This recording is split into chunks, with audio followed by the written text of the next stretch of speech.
शुभं करोति कल्याणम् आरोग्यं धनसम्पदा शत्रुबुद्धिविनाशाय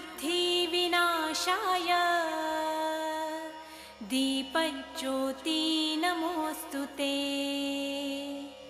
दिव्या दिव्या रे दीपत्कार कानी कुंडलमोतीहार दिव्याला पाहून नमस्कार तिळाचे तेल कापसाची वात दिवा तेवे देवा पाशी उजेड पडे विष्णू पाशी माझा नमस्कार सर्व देव देवतांपाशी ये ग लक्ष्मी बैस ग बाजे